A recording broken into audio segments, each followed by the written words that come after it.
Good morning, folks, and happy Tuesday. It's a beautiful morning out there, and I hope and pray that today is blessed by God, and I know that it will be. We say it all the time.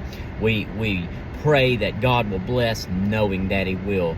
Not thinking He might, not hoping that He has time, but knowing that He will, and no matter what we're dealing with. I want to read to you today from the book of Daniel, chapter number 7, and the second part of verse number 14. So, in language of the Bible, we call this chapter 7, verse 14b. It says these words: His dominion, capital H, meaning God, His dominion is an everlasting dominion which shall not pass away, and His kingdom the one which shall not be destroyed. Think about this thought right here. God doesn't need to worry about market research before He decides what He's going to do. Let me give you let me tell you what I'm talking about there.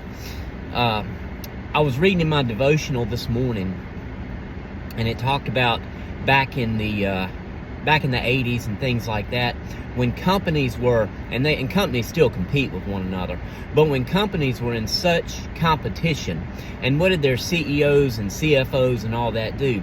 They looked to market research and then made a decision on what they would do. But you know what? I sure am glad that we serve a God that doesn't have to worry about that. I sure am glad that we serve a God whose dominion is forever and ever and everlasting, and He knows what He's going to do. He doesn't have to worry about market research. He doesn't have to worry about feelings of consumers. He don't have to worry about any of that, because He already knows what He's going to do.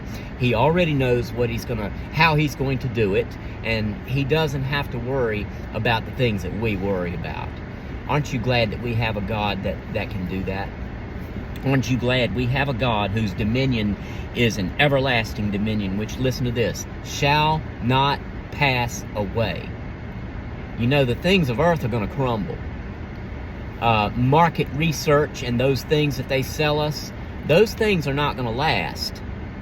But God's kingdom is everlasting, and we can be thankful for that. We can take comfort in that, and we can get encouragement from that.